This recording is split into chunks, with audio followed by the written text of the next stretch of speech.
सुप्रभात। Class 8th Hindi व्याकरण का आज आप लोग 16वां पाठ वाक्य विचार इसी का अध्ययन करेंगे। और इसको अध्ययन करने से पहले सबसे पहले तो यह जानना ज़रूरी है कि वाक्य किसे कहते हैं। तो जैसा कि आप लोग जानते हैं कि शब्दों के सार्थक व्यवस्थित समूह को वाक्य कहते हैं।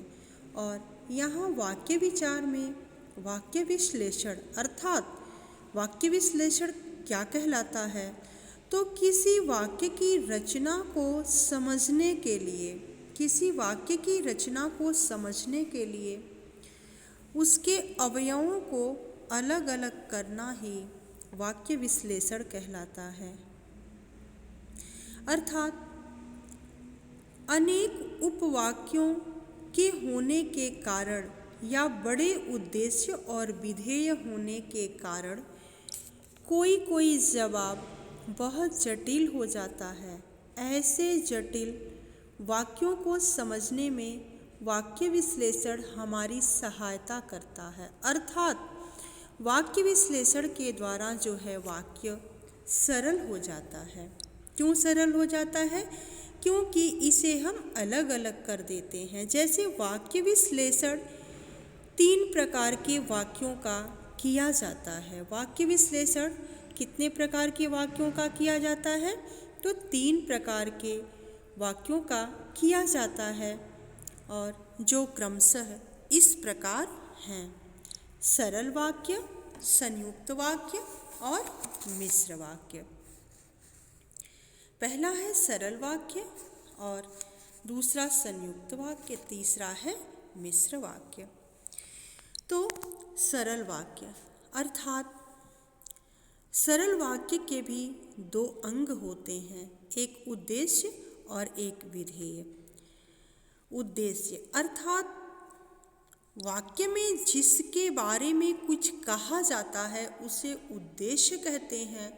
और विधेय उद्देश्य के बारे में जो कुछ भी कहा जाता है उसे विधेय कहते हैं। अर्थात फिर से समझिए, वाक्य में जिसके बारे में कुछ कहा जाता है उसे उद्देश्य कहते हैं, और उद्देश्य के बारे में जो कुछ भी कहा जाता है उसे विधेय कहते हैं।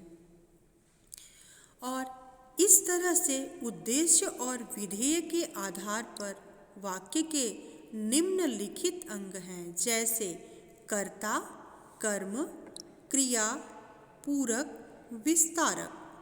तो कर्ता किसे कहते हैं? अर्थात वाक्य में काम करने वाला कर्ता कहलाता है। जैसे नवीन खाता है, तो यहाँ नवीन जो है वो कर्ता है।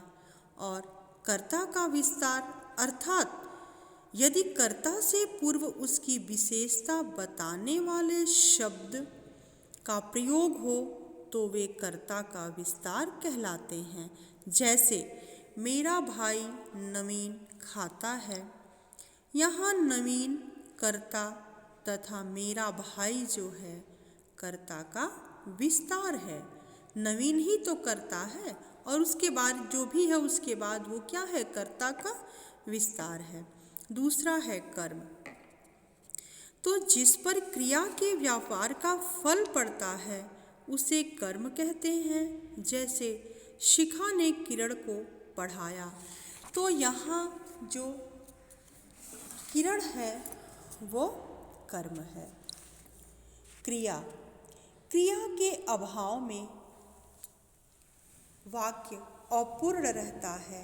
किसी कार्य के करने अथवा होने वाले शब्द को क्रिया कहते हैं। और उसके बाद है पूरक।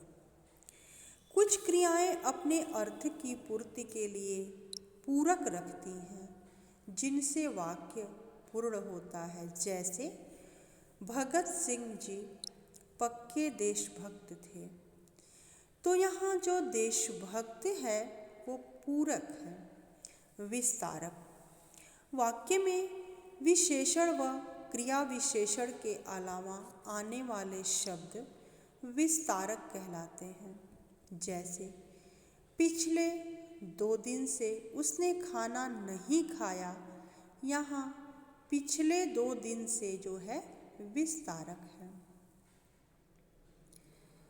आगे का अंश हम लोग अगले दिन पढ़ेंगे। धन्यवाद।